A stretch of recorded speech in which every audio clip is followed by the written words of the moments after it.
उसको इसी मृत्यु लोक में आकर ही तो भोगना पड़ेगा।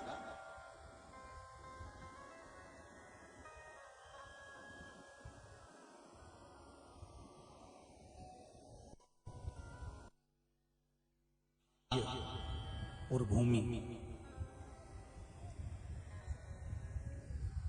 इन दोनों में कोई अंतर नहीं है। भूमि में जो बोओगे वो ही निकलेगा और भाग्य में जैसा करोगे वही प्रकट होगा। न भूमि और भाग्य दोनों में कोई अंतर नहीं है। आप भूमि में जो बीज डाल रहे हो वही फल आपको प्राप्त होगा और भाग्य में जैसा तुम कर रहे हो वैसा ही तुम्हारे भाग्य में प्राप्त होगा।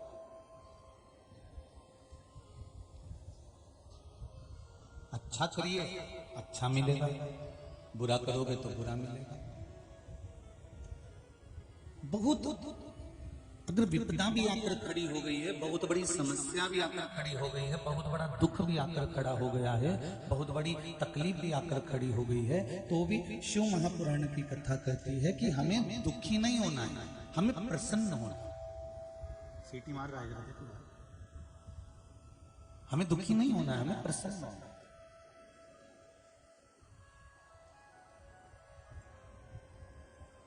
अगर दुख की घड़ी में भी आपके चेहरे पर प्रसन्नता है, दुख की घड़ी में भी आपके चेहरे पर मुस्कुराहट है, तकलीफ के समय पर भी यदि आपके चेहरे पर एक आनंद की अनुभूति है, तो भगवान देवाधिदेव महादेव भी कहेगा अगर दुख झेलने के बाद भी ये प्रसन्न है तो इसके दुख को समाप्त कर दिया जाए, इसको प्रसन्न ही कर दिया जाए।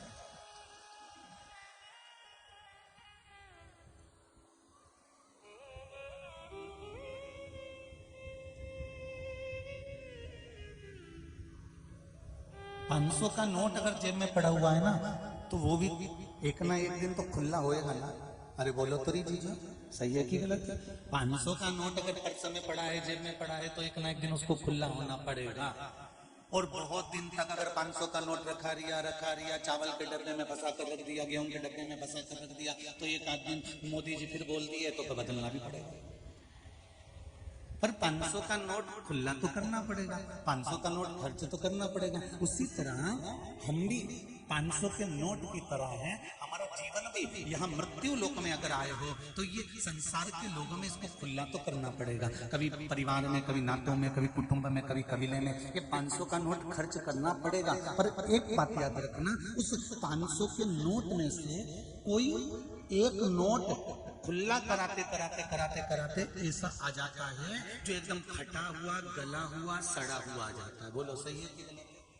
कोई 500 के नोट में एक कोई सिक्का ऐसा आ जाता है जो कि खोटा होता है। वो जंग पड़ गई, उसमें तुच गया, पिट गया, एक तरफ से छेदा पड़ गया, कहीं टेढ़ा हो गया। और कोई नोट ऐसा आ जाता है 500 के इसी खुले कराने में कि वो 10 का नोट, वो 5 का नोट ऐसा गला हुआ, सड़ा हुआ, टूटा हुआ, फटा हुआ आ जाता है। तो वो नोट फिर कहीं चलता है? किसी किराने की दुकान पर चलेगा? नहीं। बैंक वाले लेंगे? नहीं। सब्जी वाला लेगा? नहीं।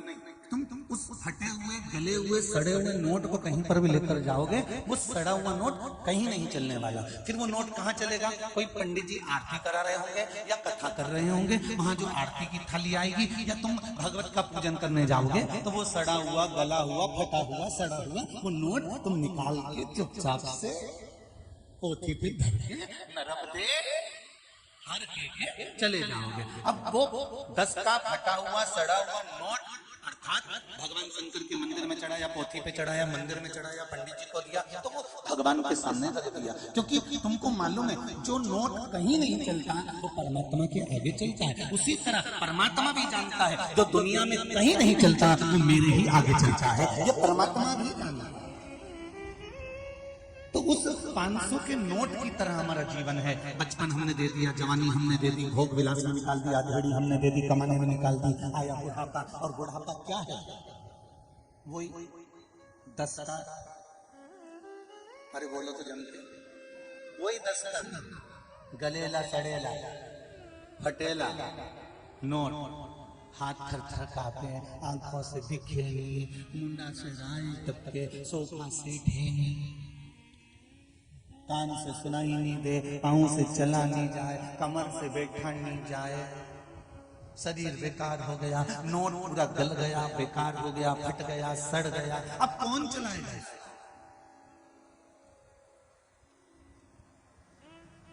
कौन सा देगा इस नोट को?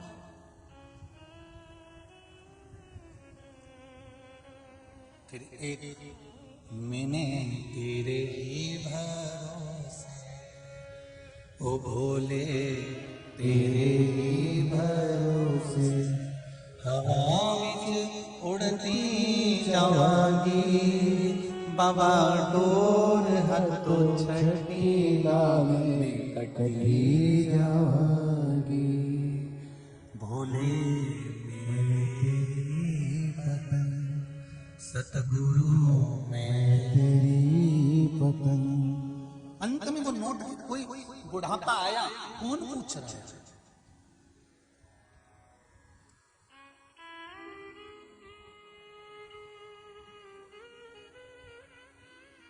बारिश निकलने के बाद छाते को कौन पूछता है?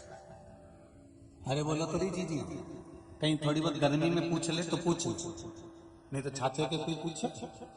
बारिश निकलने के बाद छाता भी बोझा लगने लगता है।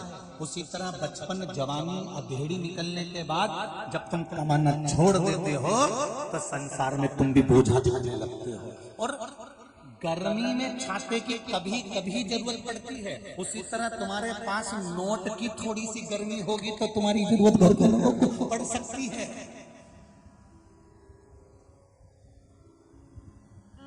थोड़ा धन होगा तो तुम्हारी चल सकती है, थोड़ी संपदा होगी तो हो सकता है तुम्हारी चल जाए, गर्मी है थोड़ी सी तो चल जाए, पर ज्यादा।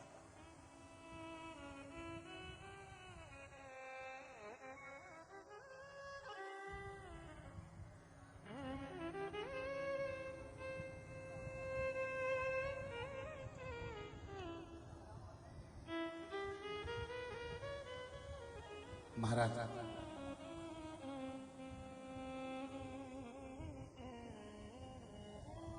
थोड़ा सा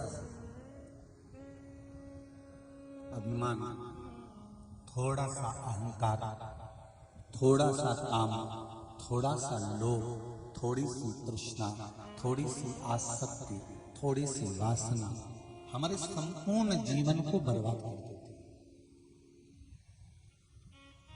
संपूर्ण जीवन।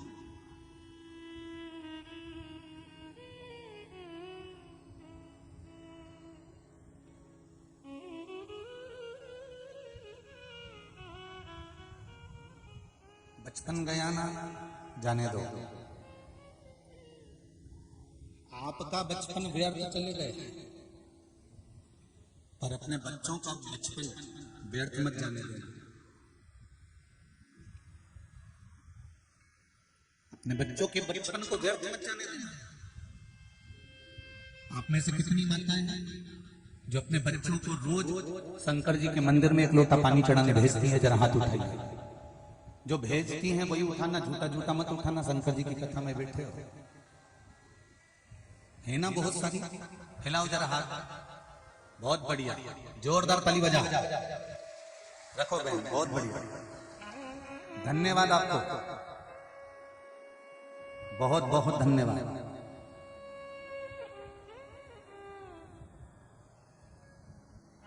छोटे छोटे बच्चों, अपने घर के बच्चों को संस्कारवान बनाने का प्रयास करो।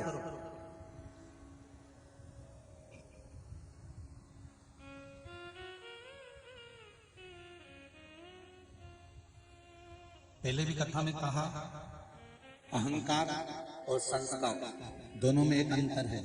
अहंकार में व्यक्ति दूसरे को झुकाना जानता है और संस्कार वाला व्यक्ति दूसरे के आगे झुकना जानता है। दोनों में केवल एक अंतर है, जिसमें संस्कार होते हैं, जिसमें सभ्यता होती है, जिसमें मर्यादा होती है, जिसमें संस्कारों की उपज होती है, वो संसार के हर व्यक्ति के सम्मुख में थोड़ा झुककर चलता है, प्रणाम कर चलता है। काका जी नमन करता हूँ, ताऊ जी नमन करता हूँ, भाभी जी नमन करता हूँ, वो जीजी नमन करता हूँ। जिसको मिलेगा ना वो उसमें एक नम्रता का लक्षण रहेगा, उसमें एक नम्रता का भाव रहेगा।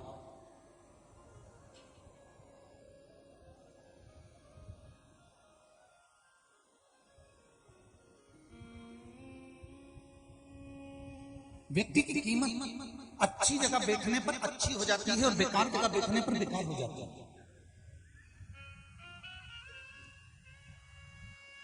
मक्खी सब्जी के ऊपर बैठती है, तुलती है, तो मक्खी की कोई कीमत होती है क्या?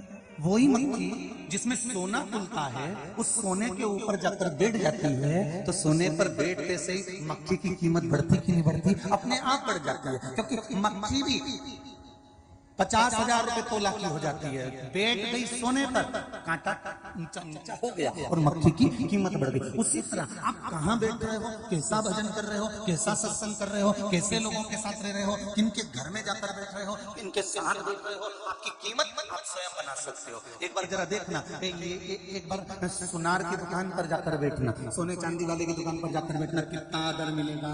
कपड़े वाले की दुकान पर जाकर बैठो, कितना आदर मिलेगा। आओ जी जी, बैठो जी जी, जाओ साहब जी जी के लिए पानी लाओ, जाओ साहब जी जी के लिए चाय लाओ, बोलो साहब क्या दिखाओ, ये साड़ी देख लो साहब, ये कपड़ा देख लो साहब, लो ये अंगूठी देख लो साहब, ये बाली देख लो साहब, कितना आदर मिलता है। और कभी वो बेवड़ों की दुकान पे जाके देखना, कभी वो मदिरा वालों की दुकान पर जाकर देखना, पूरा कांच से बंद, इतना सा छेद, उनमें भी हाथ डाल दे कहीं कहीं। सब्जी की दुकान पर जाकर देखना, कोई तुमसे कहेगा आओ जी जी, बैठो जी जी।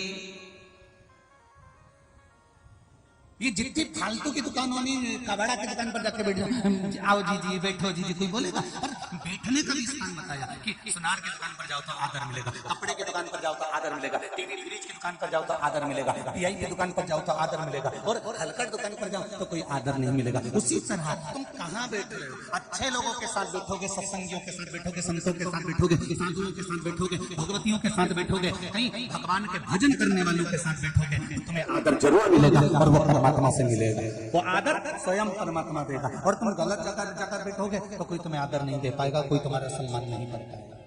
अब बैठ कहाँ रहे हो?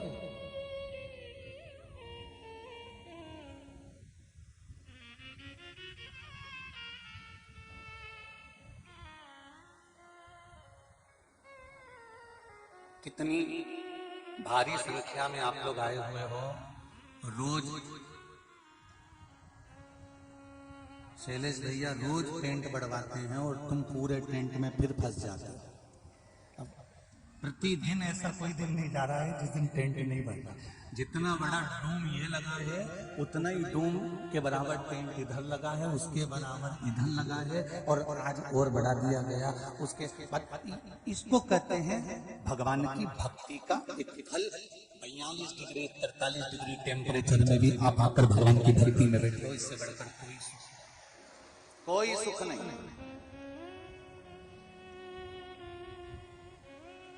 अब तुम बताओ, तुम किसी के यहाँ जाओगे तो कोई तुम्हारे यहाँ आएगा कि नहीं आएगा? बोलो, जम के बोलो जरा, आएगा ना?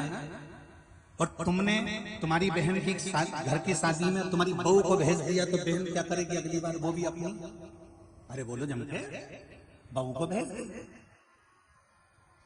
उसी तरह तुम अगर कथा में आए हो तो एक ना एक दिन मेरा देवाधिदेव महादेव भी तुम्हारे दरवाजे पर जरूर पहुंचेगा, ये निश्चित है, पक्का।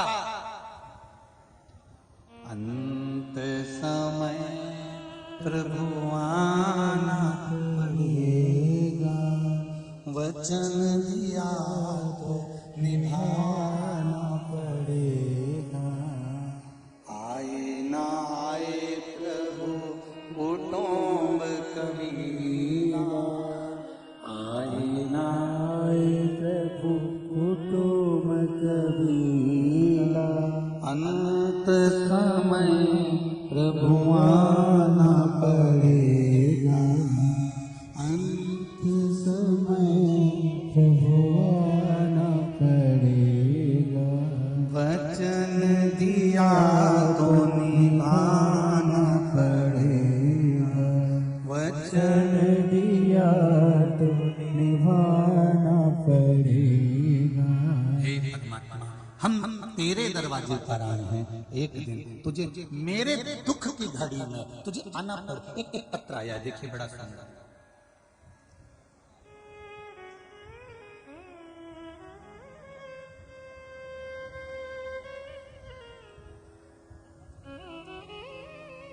सविता जी मीना सेमरी हरचंद के पास ग्राम पांजरा खुर्द से हैं। कहीं बैठी हो तो हाथ हिलाइएगा। सविता जी मीना कहीं बैठी दिख रही हो तो खड़े होकर हाथ हिला दीजिएगा। देखिए क्या बैठी है सविता जी मीना बैठी है, उधर बैठी है, राइट वाले टेंट में है। दोनों हाथ हिला दो सविता जी। आपने लिखा है गुरुदेव मेरे भाई को कैंसर बताया था, फिर हम भोपाल लेकर गए, बड़े बड़े अस्पताल में भी कैंसर बताया गया। डॉक्टर ने बोल दिया इनके पास समय कम है, इनको घर ले जाओ, क्योंकि कैंसर भी 4th स्टेज पर पहुंच गया। फिर हम अस्पताल से सीधे उनको घर नहीं ले गए, हम हॉस्पिटल से सीधे कुबेरेश्वर धाम सीहोर ले गए। गुरुदेव कुबेरेश्वर धाम सीहोर लेकर गए और वहां से हम रुद्राक्ष लेकर आए। उस समय पर कथा चल रही थी, कथा का स्मरण करा, उस रुद्राक्ष को लेकर आकर हमने उसका जल पिलाना प्रारंभ करा और शंकर भगवान पर 1 लोटा जल चढ़ाकर उस जल को पिलाना और बेलपत्र को खिलाना प्रारंभ करा। गुरुदेव जिन डॉक्टरों ने कहा था कि कुछ ही दिन के मेहमान हैं, आज बाबा की कृपा से दूसरी जब जांच कराई तो बाबा ने ऐसी कृपा कर दी कि कैंसर ठीक होना प्रारंभ हो गया और मेरा भाई ठीक हो गया। ये पत्र लिखा। बैठो बहन, सविता जी मीना बैठी। हर हर महा शिव की कृपा, सब समस्या का एक हल, 1 लोटा जल शिव को चढ़ाना प्रारंभ कर दिया।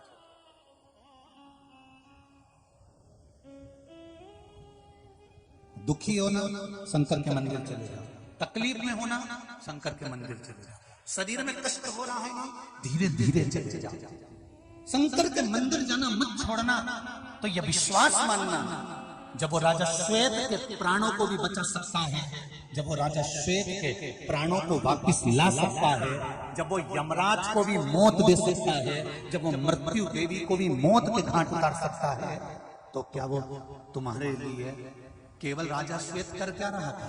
राजा श्वेत ने कोई मंत्र पढ़ा, राजा श्वेत ने कोई मृत्युंजय मंत्र पढ़ा, राजा श्वेत ने कोई पंचाक्षर मंत्र पढ़ा, राजा श्वेत ने कोई श्री शिवाय नमस्तुभ्यम मंत्र पढ़ा, राजा श्वेत ने कोई मंत्र का स्मरण करा? नहीं, राजा श्वेत केवल शंकर भगवान पर जल चढ़ा रहा था, राजा श्वेत भगवान शंकर का अनुमोदन कर रहा था, राजा श्वेत शंकर भगवान का श्रृंगार कर रहा था, राजा श्वेत शंकर जी के मंदिर में झाड़ू और पोछा लगा रहा था, राजा श्वेत शंकर भगवान को चंदन लगा रहा था, राजा श्वेत मात्र 1 लोटा जल चढ़ा रहा था। कोई मंत्र, कोई तंत्र, कोई विद्या, कोई साधना राजा श्वेत नहीं जानता था, केवल शंकर भगवान को स्नान करा रहा था और उसकी मृत्यु की घड़ी आ गई थी, प्राण छूटने का समय आ गया था और यमदूत ने अपने दूतों को भेज दिया था। और उस समय पर जब यमदूत आए तो भगवान शंकर के गणों ने उसको झुका दिया। यमराज ने कहा तुम वापिस आ गए? हाँ, वहां पर शंकर जी के गण अंदर नहीं जाने दे रहे। यमराज ने तुरंत अपनी बेटी मृत्यु देवी को भेजा कि मौत तो डायरेक्ट जाओ, डायरेक्ट मार दे। तो मृत्यु देवी आई तो कार्तिकेय ने मार दिया, फिर आया यमराज तो शंकर भगवान ने उसको मार दिया। अंत में रोते रोते सूर्य नारायण भगवान आ गए कि मेरा बेटा मर गया, मेरी पोती मर गई, और शंकर भगवान ने मार दिया। मेरे बेटे ने गलती क्या करी थी? मेरे बेटे को तो आज्ञा दी गई थी ब्रह्मा जी की कि इनका अंतिम समय हो गया, उठा कर लिया।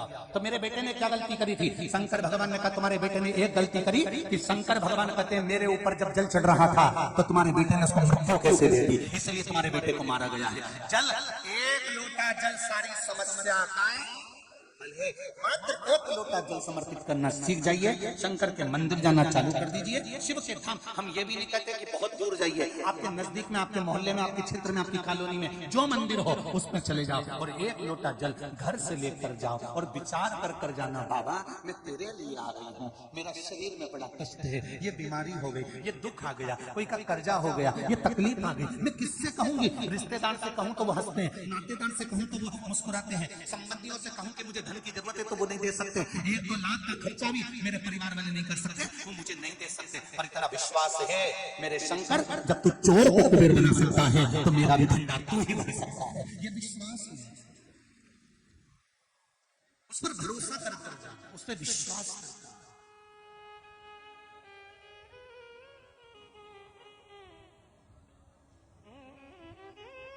एक पत्र देखिए,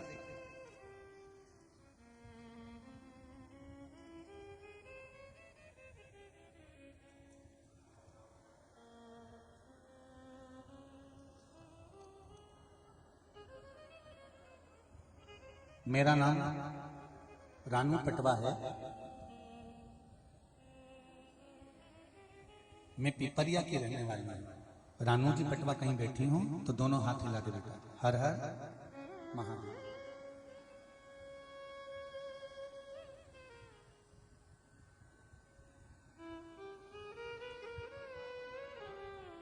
पास में बैठी है, माइक पहुंचाएंगे क्या? माइक पहुंचाओ सही से, थोड़े नजदीक में है, इधर से ले जाओ, इधर से ले जाओ। पास में अगर कोई बैठा हो तो माइक भले दे दिया करो, पर दूर हो तो बड़ा मुश्किल पड़ता है।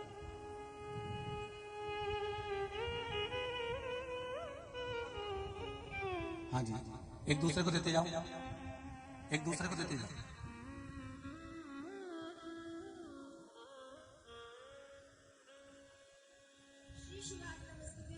श्री शिवाय नमस्कार बाबू।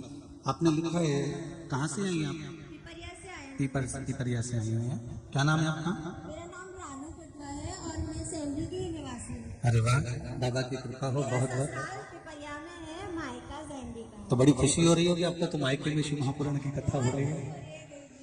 आपने लिखा है दीदी, मेरा 6 साल का बेटा है गुरु जी, जब उसने अन्न खाना शुरू किया, जब से उसकी पासनी गुरु जी उसको कब्ज की परेशानी घेर ली थी, तब से वो मल का त्याग नहीं करता था।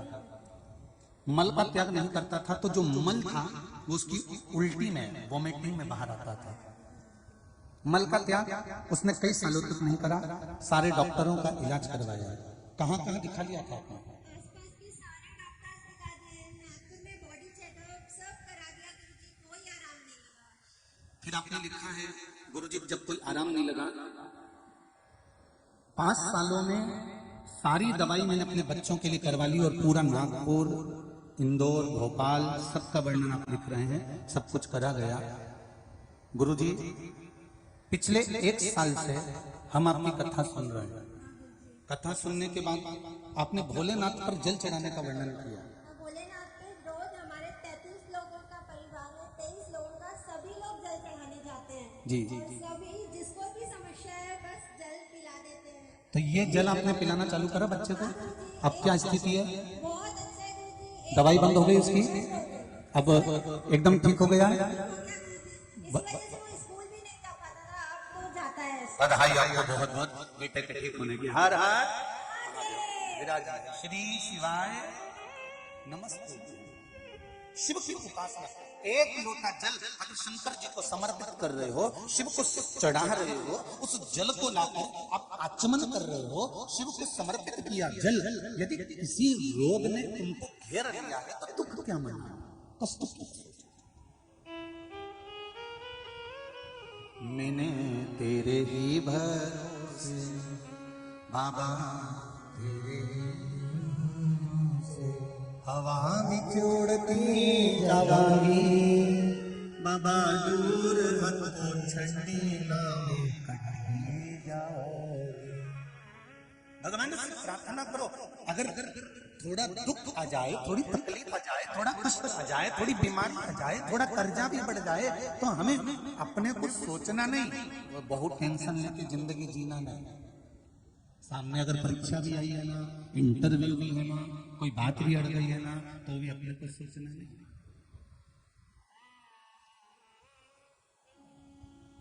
समस्या अगर खड़ी भी हो गई है ना, तो अपने को सोचना नहीं, अपने को तो उसके भरोसे पर अब सौंप दिया इस जीवन का सब भार तुम्हारे हाथों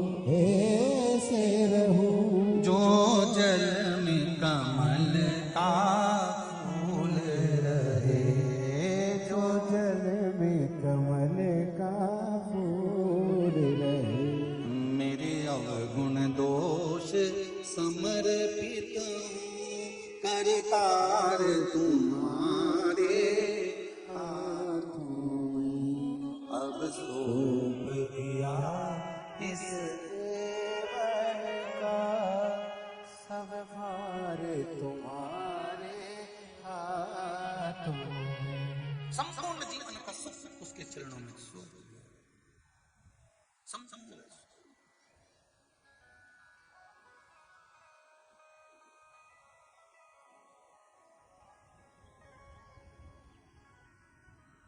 अब क्या विचार करना उसमें। एक बात आप लोगों को कहना चाहेंगे, कई लोगों के मन में आता है कि हम हमारी बात गुरुजी से कह दें तो गुरुजी हमारी समस्या का हल कर दें। एक निवेदन आपसे कहेंगे, जैसे आप हो वैसे ही सियोरहला महाराज, जैसे आप हो वैसे ही पंडित प्रदीप मिश्रा है, जैसे आप हो वैसे हम हैं। हमें अलग से भगवान ने कोई ऐसी विद्या देकर नहीं भेजा कि हम यूं करके यूं फेंक दें और तुम ठीक हो जाओ। जैसे आप हो वैसे हम हैं। बस इतना जानते हैं कि हमने भी शंकर को पकड़ा तो उसने हमको यहाँ तक लाकर छोड़ा है। आप भी पकड़ लेना तब आपको साथ नहीं देने वाला कोई दूसरा। ना हमको तंत्र आता, ना हमको मंत्र आता, ना हमको साधना आती, ना हमको कोई विद्या आती। हमको तो एक चीज आती है, श्री शिवाय नमस्तुभ्यम। और ये श्री शिवाय नमस्तुभ्यम मंत्र कोई कहीं से हम इसको ढूंढ कर लेकर नहीं आए। ये तो शिव महापुराण की कथा, गीता प्रेस गोरखपुर की विद्येश्वर संहिता में अगर आपको ना मिले तो जिस शिव पुराण को हम पढ़ते हैं उसका ही हम फोटो दिखा देते हैं कि इस पुराण में से आप निकाल लेना, और दूसरी पुराण नहीं, इस पुराण में से निकाल लेना, और इसी पुराण में से निकालकर इस मंत्र को विद्येश्वर संहिता में गीता प्रेस गोरखपुर की में वेद व्यास जी ने लिखा है कि श्री शिवाय नमस्तुभ्यम वह मंत्र है जिस मंत्र की गणना कोई नहीं कर सकता, और उस मंत्र के बल पर सब कुछ हो सकता है। कहीं मत जाओ, इस पुराण में से निकाल लो, बस बहुत। अगर कोई पूछे कि ये श्री शिवाय नमस्तुभ्यम मंत्र कहां से आ गया, ये सियोरवाला महाराज कहां से ढूंढ कर लेकर आ गया, तो आप बता देना कि गीता प्रेस गोरखपुर में से विद्येश्वर संहिता में से निकालिए, और कहीं नहीं संस्कृत पढ़ने की जरूरत नहीं, हिंदी में से निकालिए और निकाल कर उस मंत्र का स्मरण करना चालू कर दीजिए। कोई आपसे पूछे कि महाराज कहां कहां से बोलते हैं, तो हमने आजकल बोलने से पहले बताना चालू कर दिया कि हम इस पुराण में से बोल रहे हैं, जिससे आपको ढूंढने में दिक्कत न हो, आप ढूंढ सको।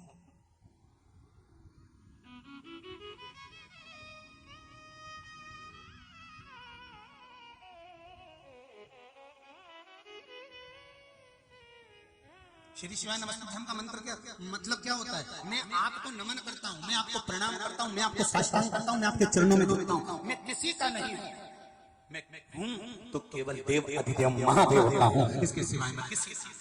मेरा परिवार, मेरे नाते, मेरे रिश्ते, मेरे कुटुंब, मेरा कबीला, ये संपूर्ण जो है ये केवल दिखावे का है। पर वो आपका जन्म लिया तो माता के गर्भ में केवल एक पिंड के रूप में था, उस समय पर भी पिंड था इसलिए पिंडी कहलाया था। मरा, उसके बाद रात का ढेर बन गया और वो भी आपके ऊपर चढ़ गया। जिंदा हूँ आपके बल पर, मरा आपके बल पर, जन्म लिया आपके बल पर, माता के गर्भ में उल्टा लटका हुआ था, ना भोजन कर सकता था, ना हिल सकता था, न डोल सकता था, ना सुन सकता था, ना खा सकता था, पर पेट माता के गर्भ में भी आपने भरा है और जन्म आपने दिया है। तो इतना विश्वास है कि मेरी नैया को आप डूबने नहीं दोगे, क्योंकि आप देव अधिदेव महादेव। मुझे विश्वास है कि आप डूबने नहीं दोगे।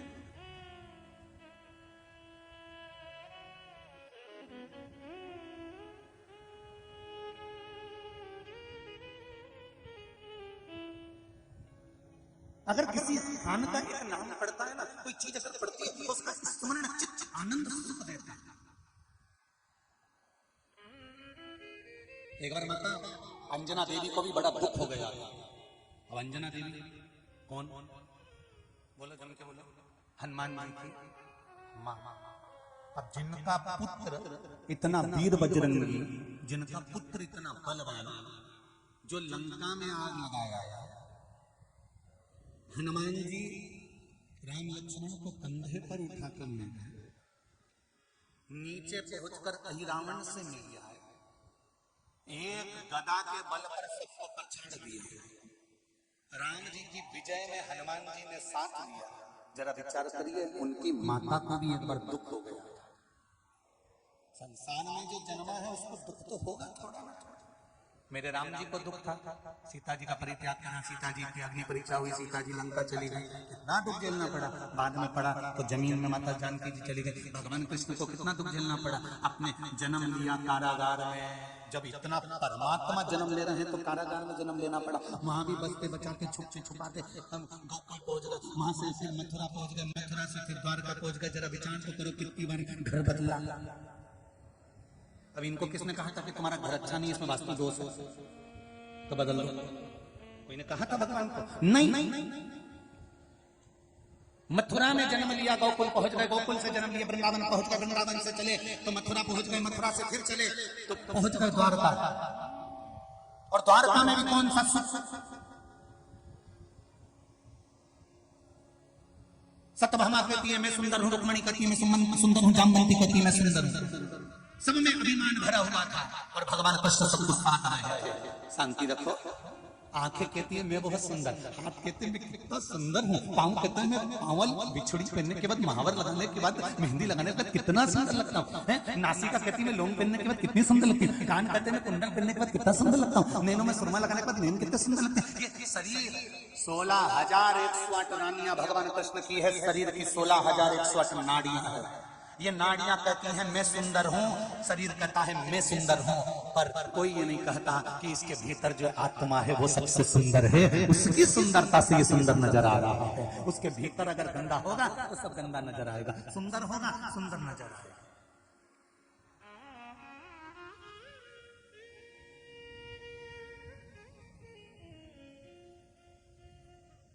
हनुमान जी राम जी के साथ आ रहे हैं, अयोध्या से वापिस जा रहे हैं लंकाधिपति रावण को मारने के बाद। नर्मदा पुराण का ये सुंदर चरित्र, इस चरित्र को नर्मदा पुराण में लिखा गया, जिसको बोला गया पढ़ना हो तो उसमें से निकाल सकते। हनुमान जी मेरे राम जी के साथ पुष्पक विमान में बैठकर चल रहे, और हनुमान जी जब पुष्पक विमान में बैठकर मेरे राम जी को लेकर चले, चलते चलते बीच में अंजना माता दिखी तो मेरे राम जी तुरंत हनुमान जी बोल दिए राघव जी से, प्रभु प्रभु। राम जी ने कहा क्या बात है? ये मेरा गांव है। ओ राम जी ने कहा मैं आपके गांव को नमन करता हूं, आपकी भूमि को प्रणाम करता हूं। जिस भूमि पर आप जन्म लिए हो, जितने लोग गांव छोड़कर पूना, मुंबई, बेंगलोर, दिल्ली, नांदेड़, ना जाने कहां, नोएडा, ना जाने कहां रहते हैं, उन सब दूर दूर रहने वालों से निवेदन है आप अपनी धर्म पत्नी के साथ, आप अपनी पत्नी के साथ, अपने बच्चों के साथ कितने भी खुश रहना, बड़े से बड़ी सिटी में जाकर, शहर में जाकर रहना, पर आपसे निवेदन है जिस मातृभूमि पर तुम्हारा जन्म हुआ है, जिस गांव में, जिस खेड़े में, चाहे उत्तर प्रदेश में, चाहे मध्य प्रदेश में, चाहे बिहार में, चाहे उत्तराखंड में, चाहे दिल्ली में, जिस गांव में तुम्हारा जन्म हुआ है, बाहर बाहर रहने वाले बेटे और बहुओं से निवेदन है जिस गांव में तुम्हारा जन्म हुआ है, कम से कम साल में एक बार उस गांव को जाकर प्रणाम जरूर करना, उसको जाकर नमन जरूर करना। उस गांव में रहने के वाले एक एक गरीब से गरीब व्यक्ति को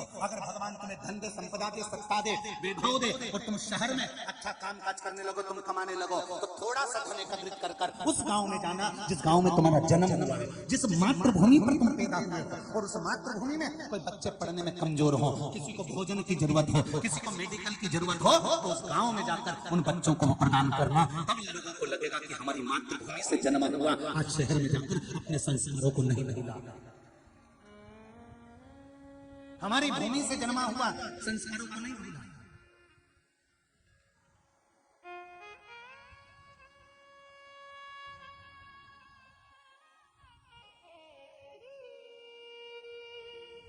बद्री प्रसाद जी, रविकांत जी, सोनी जी को मैं धन्यवाद दूंगा, आपके बेटे शैलेश जी को धन्यवाद दूंगा। आज सुबह में मैं कह रहा था कथाएं बहुत होती हैं पर कुछ कथाएं दिल लूट लेती हैं। उस कथाओं में एक हाले कोसा की कथा कर कर आया था, गांव के अंदर गांव, गांव के अंदर गांव, गांव के अंदर गांव, गांव के अंदर गांव, और जंगल के अंदर एक गांव था हाले कोसा, जिसमें साहू परिवार ने कथा कराई थी। उसने दिल लूट लिया था। एक सोनी परिवार कथा करा रहा है, दिल लूट लिया,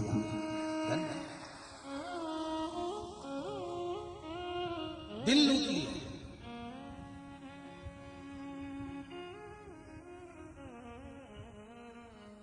रात को सोनी परिवार के जितने भी यहाँ पर जो कार्यकर्ता काम कर रहे हैं, चाहे वो आरएसएस के हों, विश्व हिंदू परिषद के, हिंदुत्व के, बजरंग दल के, आजाद भारत के हों, जितने भी समाजों के भी लगे हुए हैं, अन्य अन्य समाज के सब कार्यकर्ता सवेरे 7:30-8 बजे यहाँ पर घूमते हैं।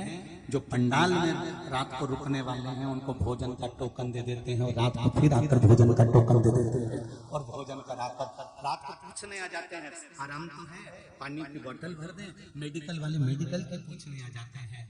धन्यवाद देता हूँ साहब आपको, ऐसे यजमान मिलना बहुत कठिन है साहब, बहुत कठिन।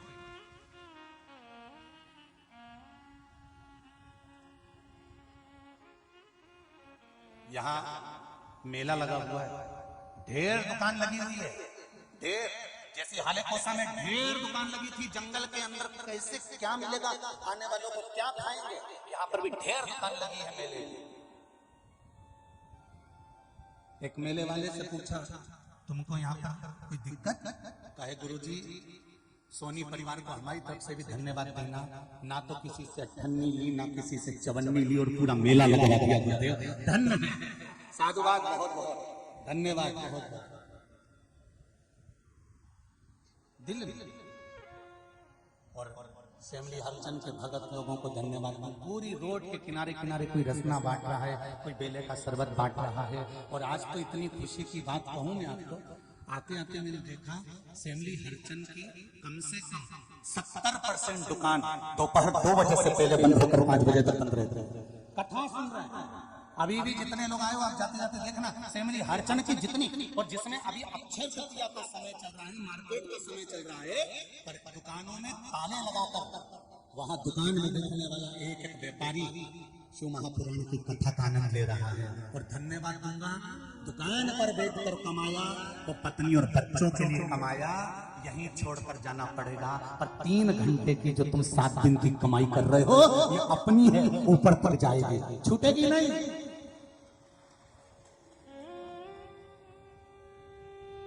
शिव महापुराण में जो तुमने एक बोरी शक्कर को घोलकर, रसना घोलकर जो इतने लोगों को पिलाया, उसका हिसाब एक डायरी में लिख के रखना कि मैंने 50,000 की शक्कर पिलाई, कि 25,000 की पिलाई, कि 30,000 की पिलाई। हिसाब रखना, अगले साल इसी तारीख तक पूरा हिसाब जोड़कर बताना कि जितना तुमने शिव महापुराण में खर्च किया था उससे लाख गुना प्राप्त हुआ कि नहीं हुआ। मैं भी श्योर में हूँ, लिखकर भेजना कि प्राप्त हुआ कि नहीं हुआ।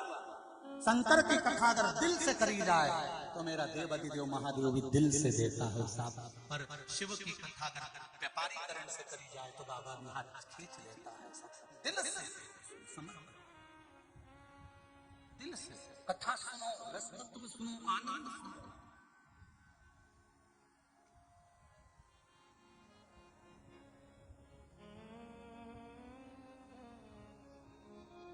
ये मौका नहीं मिलेगा बेशक का।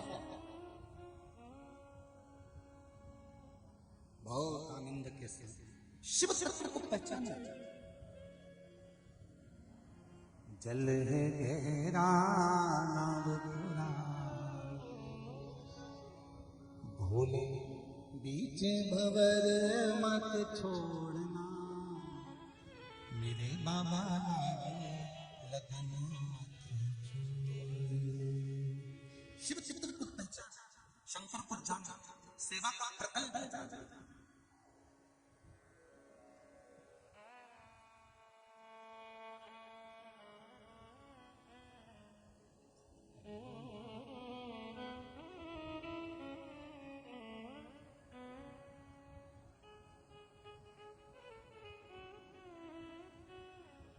दिल से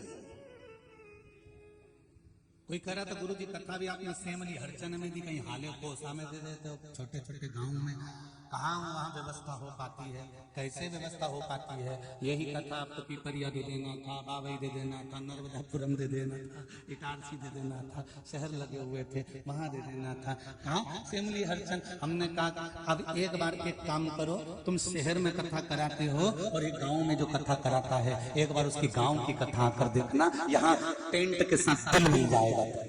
यहाँ आओ तो पधारो, वो कहता पधारो हमारा देश। आओ एक बार माता अंजना देवी के भी हृदय में दुख उत्पन्न हो गया। क्यों ना? आज माता अंजना देवी को देखकर हनुमान जी ने कहा ये मेरा गांव है। राम जी ने उसको प्रणाम किया। आपका गांव है? हाँ। अपने जन्म स्थल को, अपनी जन्मभूमि को भूलना मत।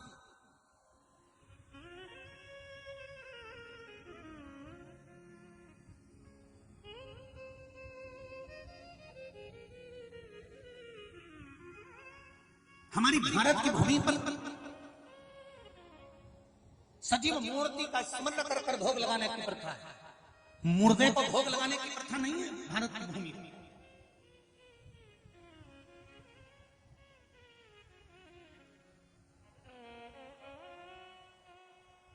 आप में से जितने लोग बैठे हैं, एक बात बताना जरा अच्छे से हो,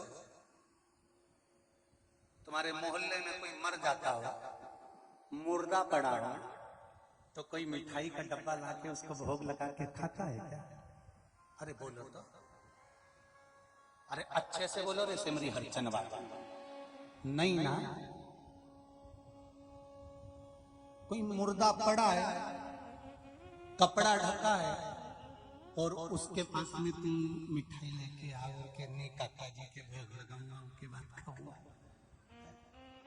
और मुर्दे को भोग लगा के कोई खाता? नहीं ना। सनातन धर्म के अंतर्गत मुर्दे को भोग लगाकर नहीं खाया जाता। दूसरे धर्म के अंतर्गत मुर्दे को भोग लगा के भले खाता। समझ जाना, मैं बोलूंगा उतने में समझ जाओ। हमारे सनातन धर्म में मुर्दे को भोग लगाकर नहीं खाया जाता, तो फिर दूसरे धर्म में जाकर मुर्दे को भोग लगाकर क्यों खाते हो? सनातन धर्म सजीवता का भाव है। सनातन धर्म सजीवता को प्रकट करता है। अगर आपकी माता जी हैं, पिताजी हैं, तो उनका जब जन्मदिन आए आप उनका हाथ मिठाई के डब्बे पर लगवाओ और वो मिठाई बांटिए, सजीवता का सुख होगा। मंदिर जाओ, देवी देवता को भोग लगाओ, बांटिए, प्रसाद का एक आनंद बढ़ेगा। हमने कथा में, रतलाम की कथा में कहा था कि अगर शंकर जी के मंदिर में जा रहे हो, बेलपत्र समर्पित कर रहे हो, तो ब्राह्मणों से भी निवेदन करा था कि ब्राह्मण लोग बेलपत्र अगर कोई डाल डाल कर जाए तो उसको निर्माल्य समझकर फेंकना नहीं है। उस बेलपत्र को ले जाकर कचरे के डब्बे में डालना नहीं है। उस बेलपत्र को लेकर नर्मदा जी या गंगा जी में मत डालना, किसी नदी को अपवित्र मत करो, डाल डालकर उसमें कचरा मत डालो। उस बेलपत्र को उठाओ, धो, सुखाओ और सुखाने के बाद उसका पाउडर बनाओ और उस बेलपत्र का पाउडर बनाकर, पुड़िया बनाकर जब तुम्हारे मंदिर में कोई दर्शन करने आए तो वो बेलपत्र का चूरा देना प्रारंभ कर दो। शुगर, बीपी और ब्लड प्रेशर सब बराबर होना चालू हो जाएगा। घुटने का दर्द अपने आप जाना चालू हो जाएगा, क्योंकि बेलपत्र में वो औषधि होती है कि वो सारे तत्वों को सुखी कर देती है।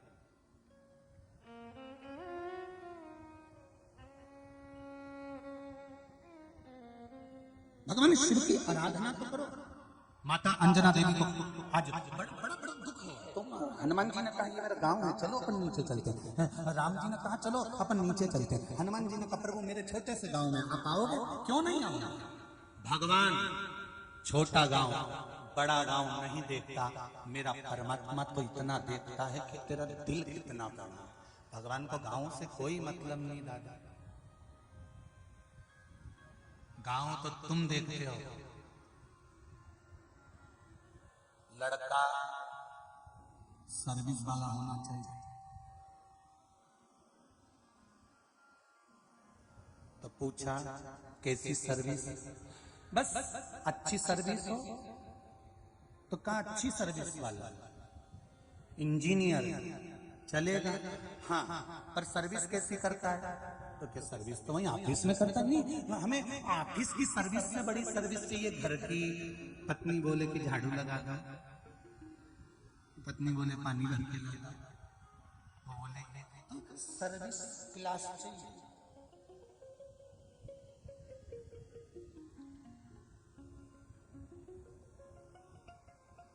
कभी कभी सोचने में आता है, कभी आप भी सोचना, चिड़िया देखिए आप लोगों ने?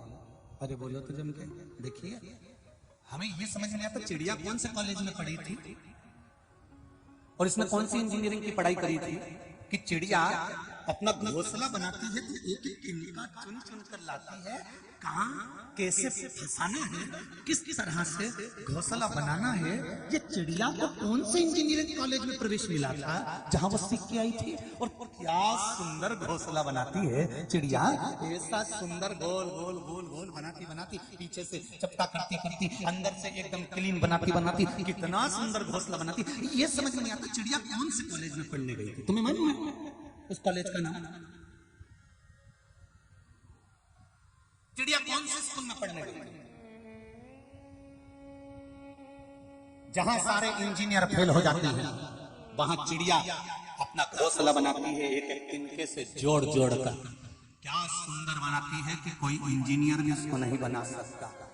चिड़िया किसी कॉलेज में पढ़ने नहीं गई, चिड़िया परमात्मा के कॉलेज में पढ़ी है और दिल से जो चीज बनाई जाती है उसकी आगे इंजीनियर भी फेल हो जाते हैं।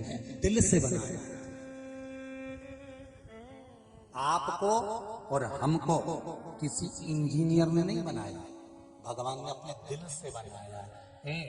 मैं कमलाबाई को बना रहा हूं तो लक्ष्मी जी बोली अच्छा बना ना हो, भगवान बोले दिल से बनाऊंगा तो चिंता मत कर। भगवान ने आंख ने मुंडा ने नाक सब बनाई, भगवान ने एक सांचे में नहीं डाला। सांचे में डालता एक जैसा तो सब एक जैसे नजर आते। चीन वालों को भगवान पैदा करता है तो एक सांचे से करता है, डब्बा बना के रखा है उसमें भर देता है निकाल देता है, वहां सब एक जैसे दिखते। पर भारत के लोगों को भगवान एक सांचे में कभी नहीं डालता। भगवान को मालूम है ये मेरी भूमि है, इसको भारत माता कहते हैं, इसके लिए मुझे डब्बा और सांचा बनाने की जरूरत नहीं, सबका निर्माण मैं हाथों से करूंगा। कमला अलग बनाई तो बिमला अलग बनाई, यहाँ बेटी कितनी सारी, एक एक भेड़ू का मुंडा देखो सब अलग डिजाइन का मिलेगा। और यहाँ जितनी जगदम्बा मिलेगी सबकी डिजाइन अलग अलग है, एक भी एक जैसी मिले ही, एक जैसी दिखे ही। भगवान लक्ष्मी जी भी बोली तुमने चीन में तो एक जैसे बना दिया, तो भगवान बोले सब यूं है। तो मूर्ति बनाने वाले आते हैं तुम्हारे इधर, आते हैं कि नहीं आते? ऐसी सांचे की मूर्ति लाते, पेटी में रेत को गर्म करके उसको गीला करके छप्पा बनाते, फिर उसमें एल्युमिनियम और पीतल घोल के और फिर उसमें डाल देते हैं, डालते से मूर्ति एक जैसी। ऐसी सांचे की ढेर सारी मूर्ति बनाती, ये सब चीन की है। भारत की भूमि पर जन्म लेने वाला एक एक बच्चा, भारत की भूमि पर जन्म लेने वाला एक एक सनातनी, भारत माता की गोद में जन्म लेने वाला एक एक व्यक्ति, जिसका निर्माण भगवान ने सांचे से नहीं करा, जिसका निर्माण मेरे भोलेनाथ ने अपने हाथों से करा है और पार्वती ने गोदी में झेला है।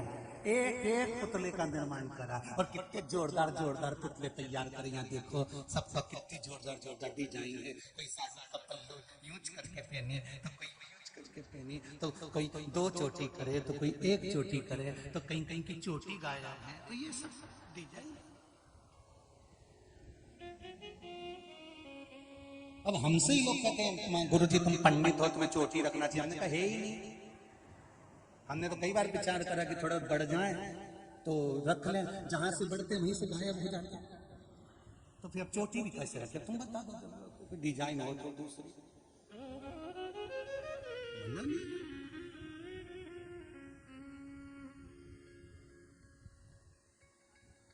पहले सोचते थे यहाँ बांध लेंगे तो यहाँ के गायब हो, फिर सोचते यहाँ बांध लेंगे तो यहाँ के गायब हो।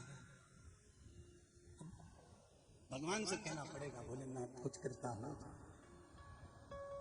भगवान बोले अब रहने बाल तो बाल, आदमी गायब हो जाता था, इसलिए शिव का स्मरण। तेरे डमरू की धुन सुन के मैं काशी नगरी आई हूँ। तेरे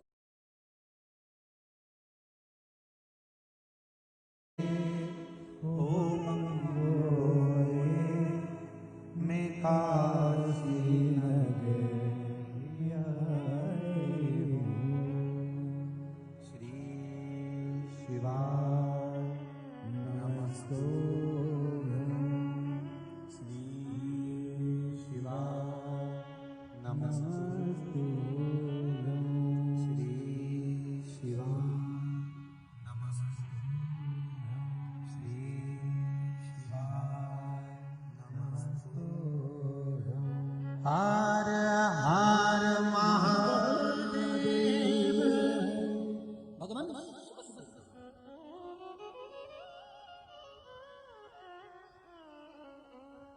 अंजना माता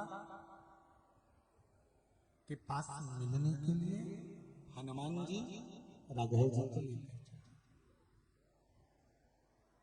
अपनी मातृभूमि को प्रणाम जरूर करो, जहां जन्मे हो उसको नमन जरूर करो, उसके लिए कुछ करो।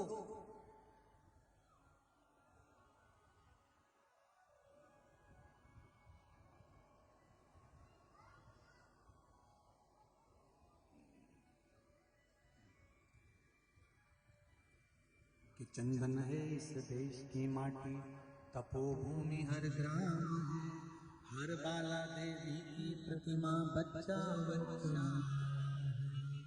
जिसके फेरे समय पर आया करके जीता है, उसी माटी के हल्के नीचे खेल करती जीता है।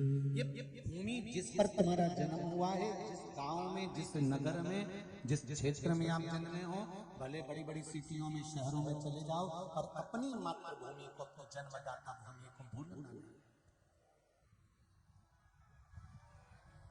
कहीं पर भी रहो,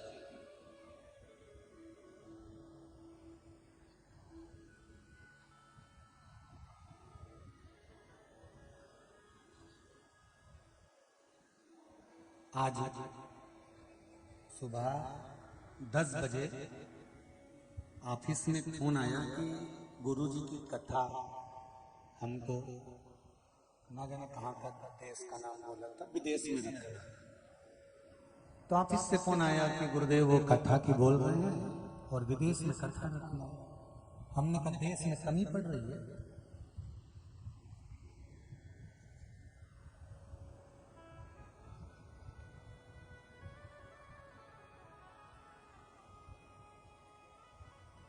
देश में कमी है।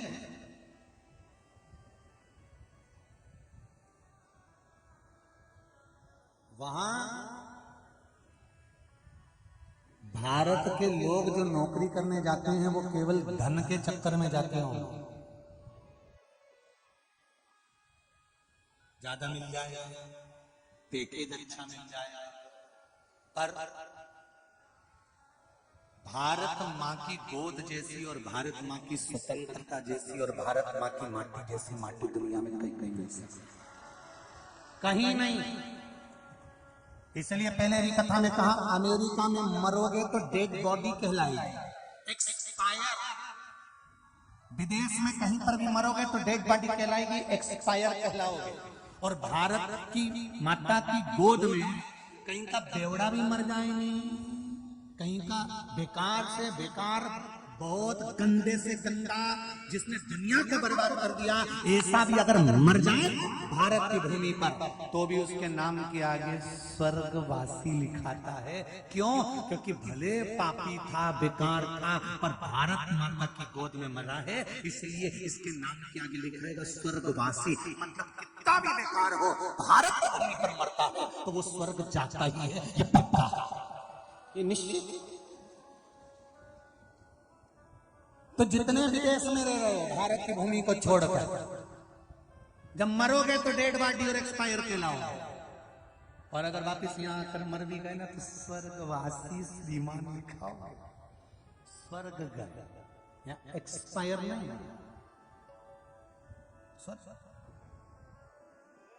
हनुमान जी ने राम जी से कहा, यहाँ मेरी माता रहती है। अच्छा, राम जी ने कहा पुष्पक विमान को नीचे उतारो। पुष्पक विमान नीचे उतरते से अंजना माता ने जब राघव जी का दर्शन किया, नमन किया, प्रणाम किया।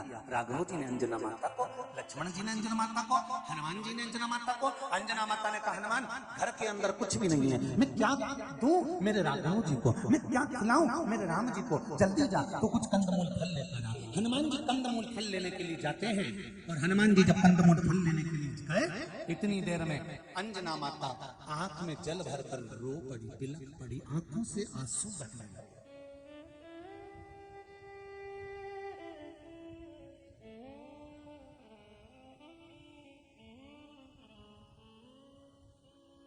नर्मदा पुराण कहती है अंजना माता रो रही थी। राम जी ने पूछा माँ क्यों रो रही हो, क्या हो गया ऐसे? आज हनुमान ने मेरे दूध को लज्जित कर दिया।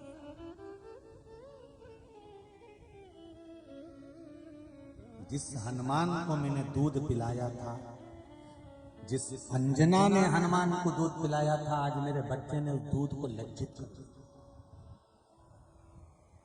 मां आपका पुत्र पवन सुत हनुमान है, आपका पुत्र ऐश्वरी नंदन हनुमान है, आपका पुत्र महाबली वीरों में भी वीर हनुमान है, उसने आपके दूध को लज्जित नहीं कराया। अरे राम मेरे हनुमान ने मेरे दूध को लज्जित कर दिया। आज मैं बहुत दुखी हूं। मां तो रो क्यों रही है?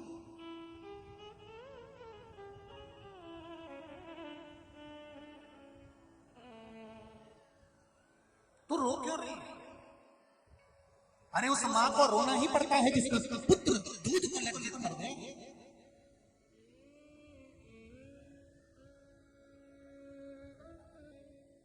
एक बात अपनी जिंदगी में उतार कर रखना है।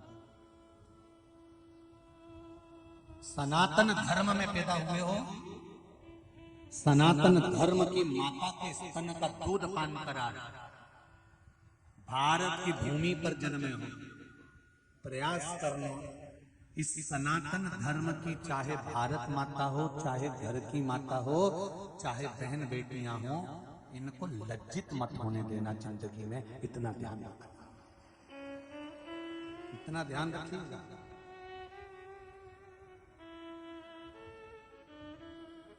शर्म तो जब आती है जब एक सनातनी होकर, अपने धर्म का होकर अपने धर्म पर जब जबली उठाता, सनातनी होकर सनातन पर जबली उठाता, तब शर्म आना चाहिए। थोड़ा सा पानी अगर होए तो चुल्लू में भगलो ने डूबी जाए। सनातन धर्म का होकर सनातन धर्म पर जब उंगली उठाए तब दुख उठा। आज रो रही है माता अंजना, आंखों से आंसू बह। मां तू रो रही, मेरे दूध को आज लज्जित कर दिया हनुमान जी ने। क्या लज्जित कर दिया? तो मां कहती है, अंजना कहती है, अरे राम मैंने हनुमान को दूध पिलाया था और हनुमान का दूध पिया हुआ वो साधारण नहीं हो सकता। मेरे स्तन का दूध वो कमजोर नहीं पड़ सकता। हनुमान चाहता तो मैंने जो दूध पिलाया था उस दूध का बल इतना प्रबल था कि हनुमान जाता और सीता को लेकर आ जाता, रावण को मार गिरा देता, रावण को मार गिरा देता। पर दूध इसलिए लज्जित हो गया कि हनुमान सीता को लेकर नहीं आया, रावण को मार नहीं गिराया, और मेरे राम को अयोध्या से लंका जाना पड़ा। आज मेरा दूध लज्जित हो गया। इतने में तो लक्ष्मण जी बैठे थे, हंसने लगे। लक्ष्मण जी तो थोड़ा सा अभिमत्ता था, थोड़ा सा अभिमान। लक्ष्मण जी को हंसी आ गया। लक्ष्मण जी थोड़े से अहम में आ गए थे। तो लक्ष्मण जी ने मन में सोचा, बताओ अपने दूध का बखान कर रही है माँ, ये बुढ़िया में तो अक्ल ही नहीं रही है, इस बुजुर्ग में तो इसकी अक्ल चली गई, इसकी बुढ़िया की तो बुद्धि चली गई। खुद का बखान कर रही है, खुद के दूध का बखान कर रही है, खुद के वैभव का बखान कर रही है। लक्ष्मण जी ने मन में सोचा, इसमें अक्ल नहीं बची, इसमें विवेक नहीं बचा। अंजना माता ने आंसू पोंछा, लक्ष्मण जी की ओर देखा, तो लक्ष्मण जी की ओर देखकर अंजना माता ने विचार करा कि लक्ष्मण को अहंकार आ गया, इसको लगता है कि मेरे दूध में कमी रह गई और मैं अपना बखान खुद कर रही हूं। तब माता अंजना क्रोध में आ गई और अंजना माता ने अपने स्तन से दूध की धार फेंकी। जो स्तन से दूध की धार फेंकी, सामने एक विशाल पर्वत था। उस पर्वत में दूध की जब धार पड़ी तो पर्वत के दो टुकड़े हो गए और उस दूध की धार से एक नदी प्रकट हो गई जिसको दूधी कहा गया।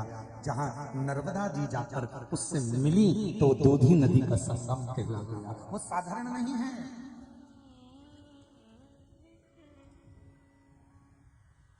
परिक्रमा मार्ग में पड़ता है, परिक्रमावासी बैठे हैं, दूधी नदी का दर्शन करा होगा, संगम का। परिक्रमा मार्ग में दूधी सी जो नर्मदा परिक्रमा करते हैं, हमारे बीच में भी परिक्रमावासी बैठे हैं, तो वहां दर्शन करते हैं। परिक्रमा मार्ग के मध्य में पड़ती है, जहां पर माता अंजना ने अपने एक स्तन के दूध की धार से सामने विशालतम पर्वत के भी दो टुकड़े कर दिए। विशालतम पर्वत के दो टुकड़े कर दिए। इतनी देर में हनुमान जी के कानों में गर्जना हुई, पत्थर के टूट गए।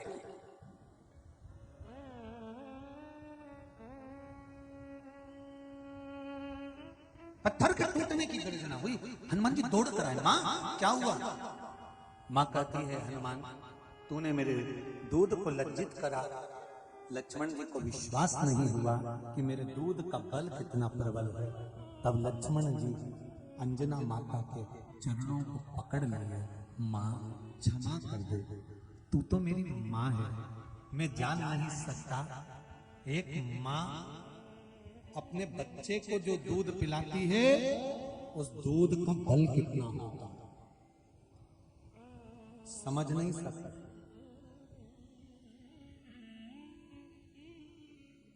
इसलिए कभी कभी लोग वो लाइन लगाते हैं ना, तूने मेरा दूध पिया है तो बिल्कुल मेरे। दो माता के दूध के बल को हमेशा याद रखना। एक, जिस माता ने तुमको जन्म दिया उस माता के दूध के बल को, और दूसरी, तुम्हें बड़े होने में जिस माता ने अपने बच्चे का दूध छुड़ाकर तुमको दिया वो गौ माता के दूध के बल को याद रखना। दो माता के दूध को भूलना नहीं।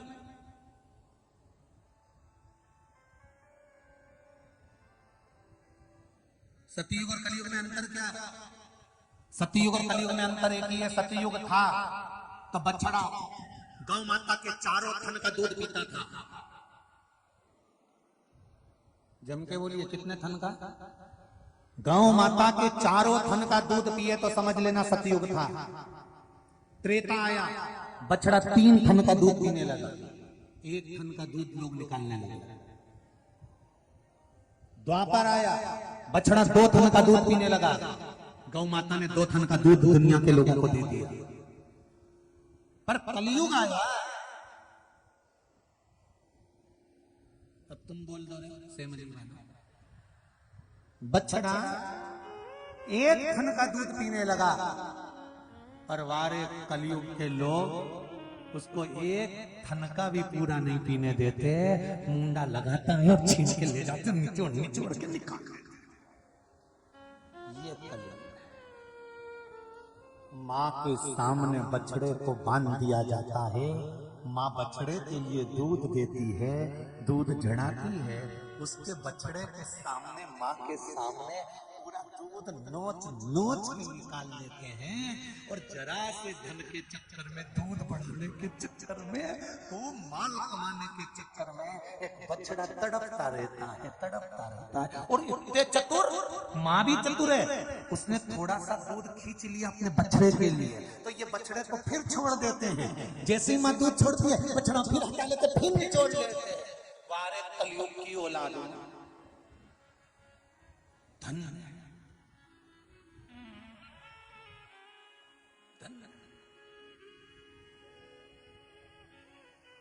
जरा विचार करिए। कितनी कितनी दयनीय होगी गौ माता जिसके बछड़े के सामने पूरा दूध निचोड़ा। सतयुग था 4 थन का दूध गौ माता पीती थी, त्रेता आया 3 थन का दूध पीती थी, द्वापर आया 2 थन का दूध बछड़े पीते थे, अब आया कलयुग 1 थन का दूध बछड़े पीते हैं। पर वो 1 थन का दूध भी बछड़ों को नहीं मिल पाता। गौ माता पूरा तुमको दे देती है कि तुम सुखी रह लो। बस एक निवेदन गौ माता करती है कि मैं अपने 4 थन का दूध तुमको दे रहे हैं, बस इतनी कृपा करना कि मुझे किसी कसाई के हाथ में मत छोड़ देना। ये गौ माता विनती करती है, किसी कसाई के हाथ में मत।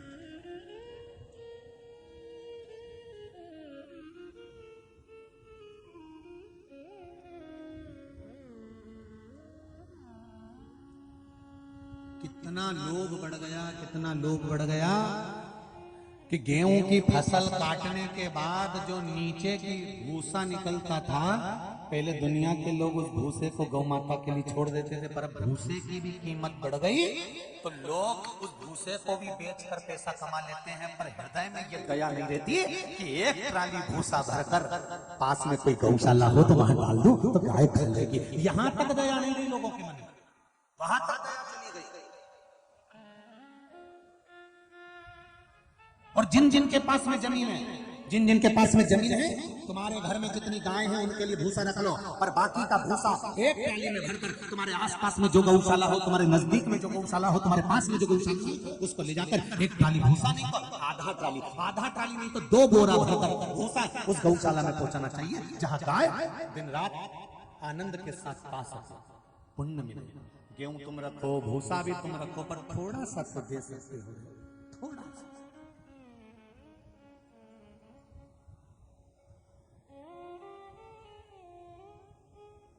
थोड़ा सा प्रदान करो, थोड़ा दिया बहुत है। अंजना माता के चरण लक्ष्मण जी ने पकड़े हुए, मां क्षमा करना।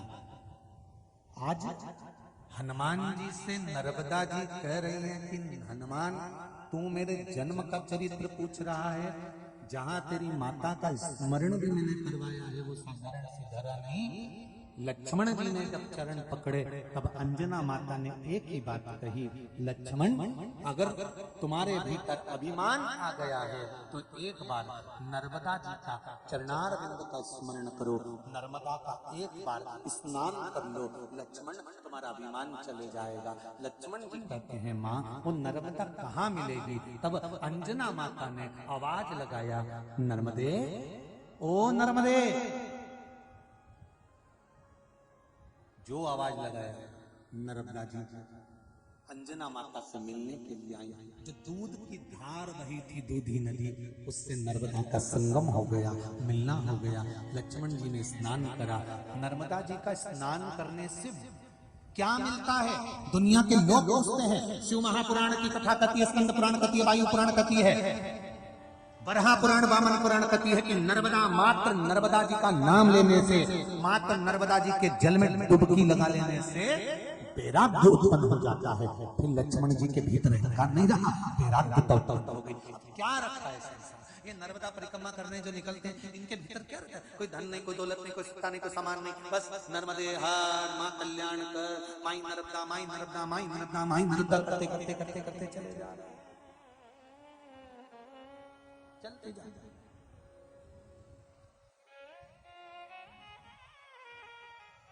भक्ति का बल, विश्वास का बल बड़ा, श्रद्धा का बल बड़ा। और जहां विश्वास का बल बड़ा होता है, ये पत्र आया देखो,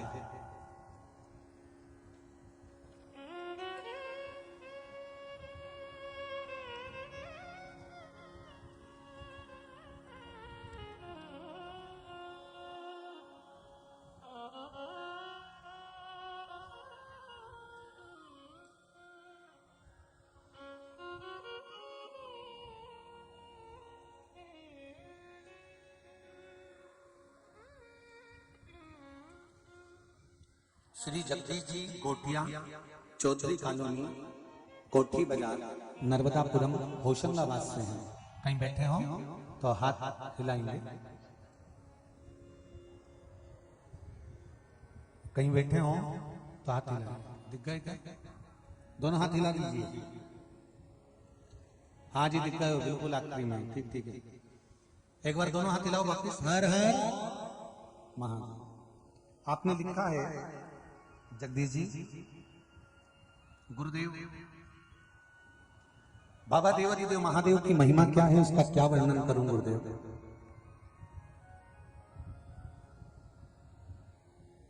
क्या महिमा कहूं, मुझसे शब्द नहीं है। गुरुदेव, आपने जो दुर्वा का प्रयोग बताया था, उसको जलाकर भस्म तैयार करके गाय के घी में मिलाकर काजल बनाकर रखना, जो कि मेरी बड़ी बेटी बहुत सारे प्रयास नौकरी के लिए कर चुकी थी, सफलता नहीं हुई। तब रेलवे का इंटरव्यू आया तो मैंने उस काजल का तिलक बेटी को लगाया और उसको इंटरव्यू के लिए भेज दिया। कंप्यूटर पर 5 मिनट का इंटरव्यू था। 3 मिनट 20 सेकंड में मेरी बेटी ने इंटरव्यू पूरा कर दिया और अधिकारी ने उसी दिन बेटी को नौकरी के लिए, ड्यूटी के लिए ज्वाइनिंग लेटर दे दिया। गुरुदेव, आज मेरी बेटी मेट्रो ट्रेन में असिस्टेंट ऑपरेटर के पद पर उसको नौकरी मिल गई है। उसके लिए धन्यवाद देने के लिए मैं नर्मदापुरम से आया हूं। दूसरा गुरुजी, मेरे तीसरे नंबर की बेटी स्पोर्ट में वॉलीबॉल में नेशनल के लिए चयनित होना था।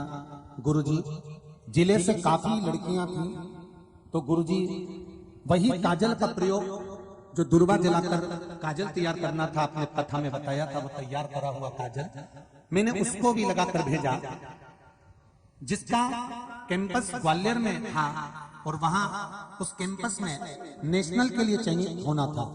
गुरुजी, बाबा की कृपा ऐसी हुई, उत्तराखंड रुद्रप्रयाग से मेरी बेटी को चयनित किया गया और मेरी बेटी अब नेशनल चैंपियन खेलने के लिए जा रही है। जोरदार ताली बजाएं। बहुत बहुत साधुवाद। अखबार में भी ये न्यूज छपी, उसका भी उन्होंने फोटो भेजा है, अखबार की न्यूज का। ये शिव, लोग कहते हैं शंकर जी को जल चढ़ाने से या सीहोर वाला महाराज ना जाने कहां के फालतू उपाय बताता रहता है, बैठे बैठे ना जाने कौन कौन सी पुराण में से ढूंढ ढूंढ के लाता है।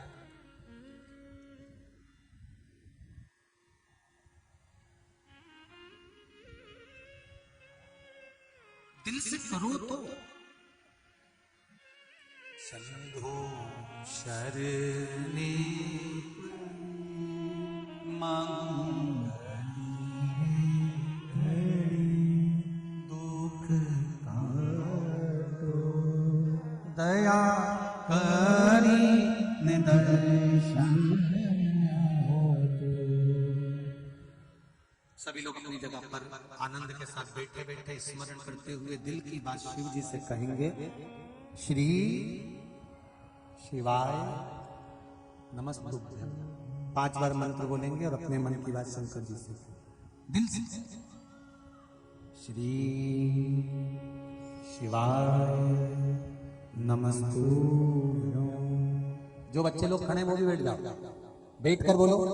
जितने बच्चे खड़े हैं ना आसपास में, माताओं के पास में, वो भी बैठ कर बोलो और बाबा से विनती करो, निवेदन करो अपने हृदय की बात कि बाबा मैं इसलिए कथा सुनने आई हूं। मेरे कथा सुनने का कारण ये है और मैंने सुना है कि शिव महापुराण में बैठकर, चाहे टीवी के सामने, चाहे मोबाइल के सामने, चाहे पंडाल में, कथा चलते में अगर इस मंत्र का जाप हो और जो मांगा जाता है आप 3 महीने में पूरा कर देते हो। ये इतने पत्रों का ढेर लग रहा है, ये पत्र सब आप ही के तो हैं, आप ही के। एक पत्र में कितना दमदारी की बात लिखी है वो भी सुनो, देखो।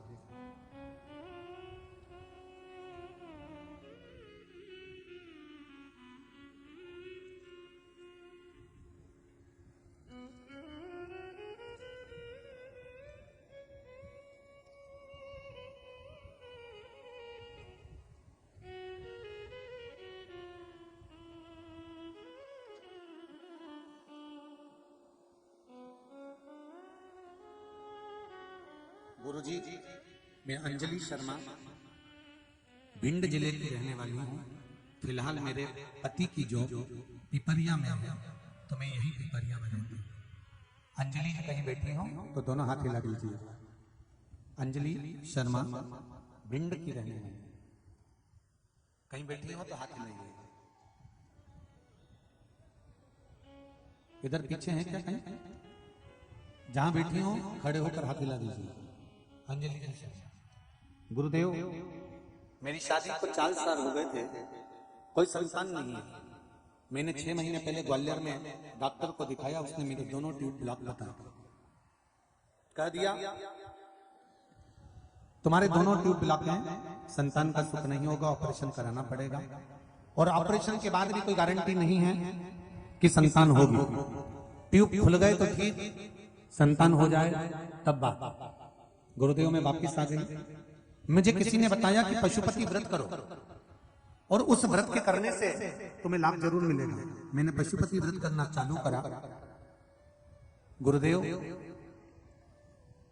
मैंने पहला पशुपति व्रत करा, 5 व्रत पूर्ण हो गए, कोई मुझे लाभ नहीं मिला। अंत में मैंने विचार करा एक बार पुनः पशुपति व्रत करा जाए, और मैंने फिर वापस पशुपति व्रत करे। बाबा की कृपा क्या हुई गुरुदेव, मेरे व्रत चालू रहे, पशुपति व्रत वापस शुरू कर दिए।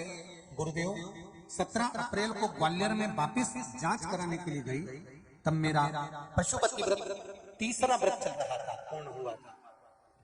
और शंकर जी से कहकर गई, गुरुदेव भगवान भोलेनाथ, मैंने सुना है कथा में कि शिव पृथ्वी पर है, मृत्यु लोक में है, पृथ्वी पर विराजमान है, तो बाबा ऑपरेशन की जरूरत ना पड़े और मेरे दोनों ट्यूब खुल जाएं, ऐसी कृपा कर दो। बाबा की कृपा से 3रा व्रत पूर्ण करते से ही मैं जांच कराने के लिए गई, और बाबा की ऐसी कृपा हुई कि बिना ऑपरेशन के मेरे दोनों ट्यूब खुल गए। अब मुझे संतान का सुख बाबा की कृपा से है। ये शिव की कृपा, ये शंकर की। तेरी कृपा बिना नहीं ले एक भी लेते हैं श्वास, तेरी कृपा से तनो तनो।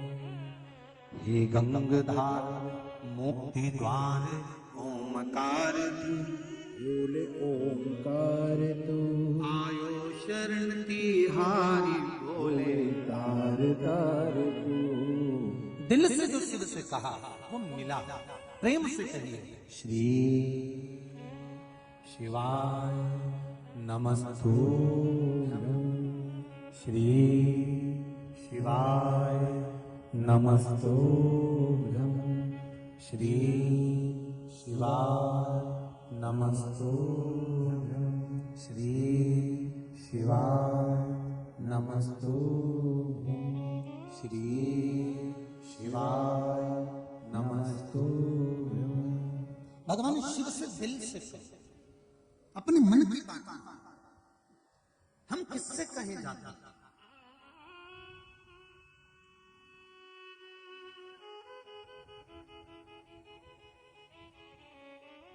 कथा में कहा था कल, अंधकासुर के प्राण छूट गए, माता पार्वती मैया क्रोध में आ गई।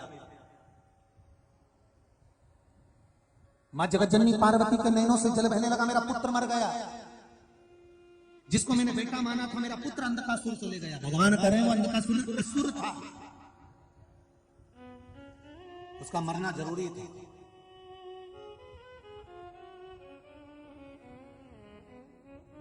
मेरी माताओं से निवेदन है, भगवान से जब भी संतान मांगना ना, तो भगवान से ये जरूर कहना कि औलाद देना तो ऐसी देना जो मुझे बुढ़ापे में संभाल ले।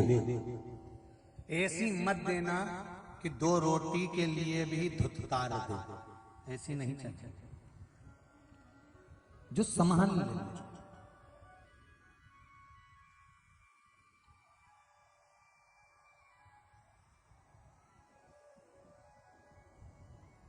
पूत सपूत तो की धन संचय, और पूत कपूत तो की धन संचय।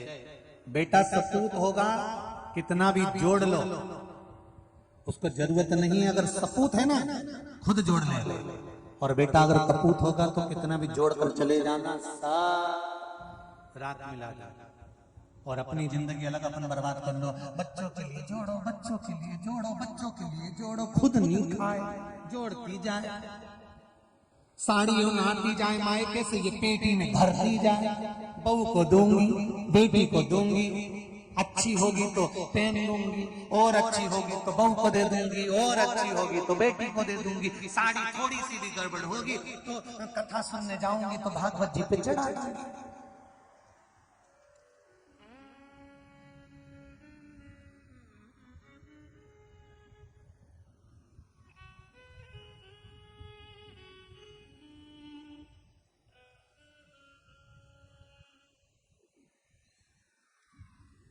अब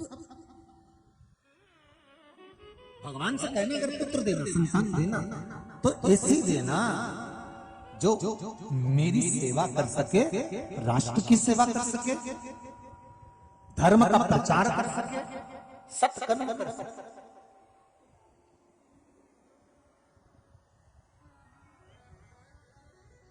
और भगवान से कहना धन देना तो ऐसा देना जिससे जिंदगी में एक बार शिव महापुराण की कथा हो सके। इसी कृपा का उस परमात्मा से कहना धन देना तो ऐसा देना कि वो सत्कर्म में लगे, डॉक्टर में नहीं, गलत जगह नहीं,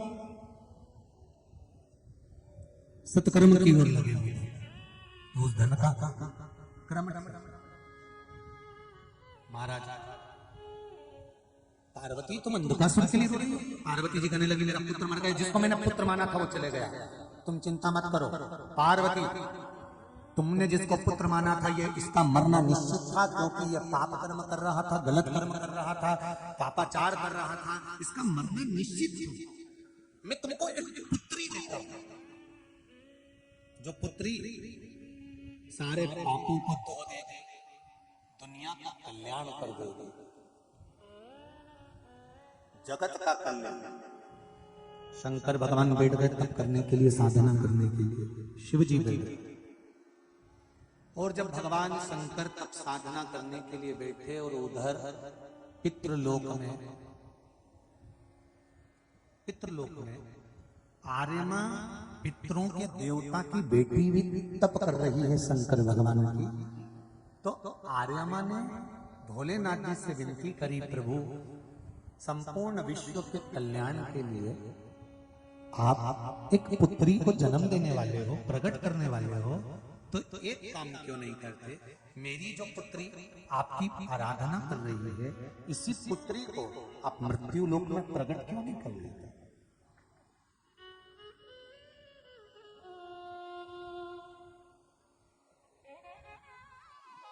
गंगा जी ने अस्थियां डाली है, मना नहीं है। यमुना जी में अस्थियां डाली है, मना नहीं है। सरयू जी में डाली है, मना नहीं है। पवित्र नदियों में लोग अस्थियों का विसर्जन करते हैं, मना नहीं है। पर केवल एक नदी है, नर्मदा, जिसमें अस्थियां डलने के बाद वही अस्थियां पत्थर के साथ में मिलकर शिवलिंग का निर्माण कर देती है, अस्थियां शंकर बना देती है। पूरी दुनिया में केवल एक मां नर्मदा, केवल एक। गंगा शिवलिंग का निर्माण करती है क्या? शंभु गंगा शिवलिंग का निर्माण करती है? नहीं। सरयू शिवलिंग का निर्माण करती है? नहीं। यमुना शिवलिंग का निर्माण करती है? नहीं। गोदावरी नहीं, कावेरी नहीं, कृष्णा नहीं। भारत की भूमि पर केवल एक नदी है जो शिवलिंग का निर्माण, अस्थियों को विसर्जन करा गया, वो अस्थियों से भी शिवलिंग का निर्माण कर देती है, वो नर्मदा। कारण